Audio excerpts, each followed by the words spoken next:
বুধবার রাজ্য সরকারি বিদ্যুৎ ভবনের উদ্যোগে বিদ্যুৎ কর্পোরেট সেফটি সেলের পক্ষ থেকে ছাবিঘাটি কেডি বিদ্যালয়ে বিদ্যুৎ নিরাপত্তা এবং সচেতনতা বিষয়ক একটি প্রশিক্ষণ কর্মশালা অনুষ্ঠিত হয়। অনুষ্ঠানে উপস্থিত ছিলেন বিদ্যুৎ দপ্তরের উচ্চপদস্থ আধিকারিকরা, সুতি 2 ব্লকের বিডিও, সুতি থানার প্রশাসনের প্রতিনিধিরা, বিদ্যালয়ের শিক্ষক শিক্ষিকা এবং বহু ছাত্রছাত্রী। প্রশিক্ষণ কর্মশালায় ছাত্রছাত্রীদের বিদ্যুৎ ব্যবহারের নিরাপত্তা এবং সম্ভাব্য দুর্ঘটনা এড়ানোর বিভিন্ন দিক সম্পর্কে বিস্তারিতভাবে জানানো হয়। প্রশিক্ষকরা জানান, ছিঁড়ে পড়া বিদ্যুতের তার, ত্রুটিপূর্ণ আর্থিং, ট্রান্সফরমারের ত্রুটি বা বিস্ফোরণ, ঝুলে থাকা বিদ্যুতের লাইন সহ বিভিন্ন বিপজ্জনক পরিস্থিতিতে কিভাবে সতর্ক থাকতে হবে এবং কি করা উচিত নয় সেই বিষয়ে সচেতন করা হয়। এছাড়াও কোনো বিপজ্জনক বিদ্যুৎ সংক্রান্ত সমস্যা চোখে পড়লে তাৎক্ষণিকভাবে বিদ্যুৎ দফতরের টোল ফ্রি নাম্বার জানাতে ছাত্রছাত্রীদের আহ্বান জানানো হয়। দুর্ঘটনা এড়াতে নিরাপদ দূরত্ব বজায় রাখা, নিজে থেকে বিদ্যুতের তার বা বৈদ্যুতিক সরঞ্জাম স্পর্শ না করা এবং দ্রুত সংশ্লিষ্ট কর্তৃপক্ষকে খবর দেওয়ার পরামর্শ দেওয়া হয়। প্রশিক্ষণ শেষে বিদ্যুৎ দপ্তরের আধিকারিকরা জানান, ছাত্রছাত্রীদের মধ্যে বিষয়টি নিয়ে ব্যাপক আগ্রহ লক্ষ্য করা গেছে। তারা মনোযোগ দিয়ে পুরো প্রশিক্ষণ গ্রহণ করেছে এবং বিদ্যুৎ নিরাপত্তা সম্পর্কে গুরুত্বপূর্ণ তথ্য জেনেছে। ভবিষ্যতে এই ধরনের সচেতনতামূলক কর্মসূচি আরও বিভিন্ন শিক্ষা প্রতিষ্ঠানে আয়োজন করা হবে বলে জানানো হয়। রিপোর্ট সাহেব আলী, औरंगाबाद, মুর্শিদাবাদ। A1 news Bangla. ধরা যাবে কি যাবে না সেটা বলতে পারবে? বলো তো। এবার কোশ্চেনটা এটা নয়, কোশ্চেনটা জানাচ্ছি আজকে এই অনুষ্ঠানের জন্য ইলেকট্রিক দপ্তর থেকে বড় বড় আধিকারিকরা এখানে উপস্থিত হয়েছে আপনাদের সকলকে কিছু বলার জন্য। তো বলার জন্য তো প্রথমে আপনাদেরকে মন দিয়ে শুনতে হবে। মন দিয়ে শোনার জন্য প্রথমে লাগবে মুখটা বন্ধ করে রাখতে হবে। সবাই 8 ঘন্টা 1 ঘন্টা যখন প্রোগ্রাম চলবে আমাদেরকে স্যাররা যা বলবে সেটা ভালো করে মন দিয়ে নেওয়ার একটা সুবর্ণ সুযোগও পাবেন।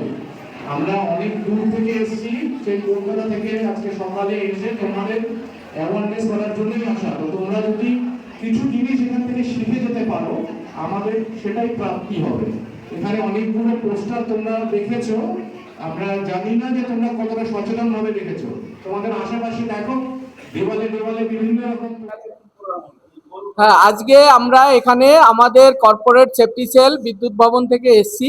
আমরা এখানে ছাত্রদের বিদ্যুৎ সচেতনতা, বিদ্যুতের যে বিদ্যুৎ থেকে যে বিপদ হতে পারে সেই বিপদ থেকে কি করে আমরা তাদের রক্ষা করব এবং আমাদের কি কি করা উচিত, কি কি করা উচিত না, সেই বিষয়ে আমরা এখানে ছাত্রছাত্রীদের বললাম।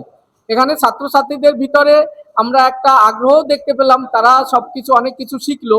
এবং এই যে আমাদের বিদ্যুৎ থেকে কি কিভাবে বিপদ হতে পারে, যেমন আমাদের তার ছিঁড়ে পড়তে পারে, আর্থিং থেকে বিপদ হতে পারে, আমাদের ট্রান্সফরমার বাস্ট হতে পারে, অনেক রকম প্রবলেম হতে পারে, তার ঝুলে থাকতে পারে।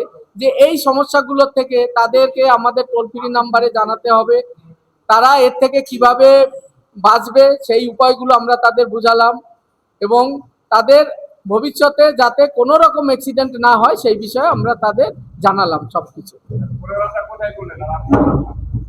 এই প্রোগ্রামটা আমরা করলাম ছাবহাটি কেডি উচ্চ বিদ্যালয়। আমার নাম সুজিত গোলদার, আমি AC electrical corporate safety cell. Sir আজকে কি অনুষ্ঠান ছিল? আচ্ছা, ইলেকট্রিসিটি কতটা গুরুত্বপূর্ণ জিনিস সেটা আপনারা নিশ্চয়ই জানেন বা আমরা সবাই জানি।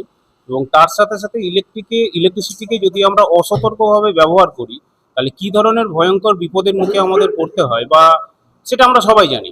তো সেই ইলেকট্রিসিটিকে আমরা যখন রক্ষণাবেক্ষণ করি সেক্ষেত্রে আমাদের কর্মচারী যারা আছে তারা তো সেই জিনিসটা করে এবং কিভাবে সেফলি সেটাকে রক্ষণাবেক্ষণ করতে হয় সেই জিনিসগুলো নিয়ে আমরা ট্রেনিং করি। তো আজকে যে প্রোগ্রামটা হলো সেটা বেসিক্যালি আমাদের ছাত্রছাত্রী যারা আছে পাবলিক, যারা বেসিক্যালি আমরা আউটসাইডার হিসেবে ধরি, তারা ইলেকট্রিসিটিকে কিভাবে সতর্কভাবে ব্যবহার করবে, ইলেকট্রিসিটিকে ব্যবহার করার সময় কি কি নিয়ম শৃঙ্খলা মেনে চলতে হবে, সেই বিষয়গুলো নিয়েই আমাদের আলোচনা হলো আর কি। এবং ইলেকট্রিসিটি ব্যবহার করার ক্ষেত্রে যদি কোনো রকম বিপদের মুখে তারা পড়ে তাহলে তারপরে কি ধরনের ব্যবস্থা তাদের নিতে হবে, কি ধরনের ট্রিটমেন্ট তাকে নিতে হবে, তো সেই জিনিসগুলো নিয়েই মোটামুটি আলোচনা হলো আজকে আমাদের। কোথায় স্যার? এটা তো ছাবঘাটি কেডি বিদ্যালয় এইচএস। আমার Arun Debnath, deputy chief safety officer, Baharampur zone. এই ধরনের প্রোগ্রাম কি আর অন্য কোনো স্কুলে হবে আগামী? হ্যাঁ, আমাদের শিডিউল করা আছে, পুরো জুলাই মাসে শিডিউল করা আছে। তো সেই অনুযায়ী হবে, বিভিন্ন ডিস্ট্রিক্ট ধরে ধরে আছে সব।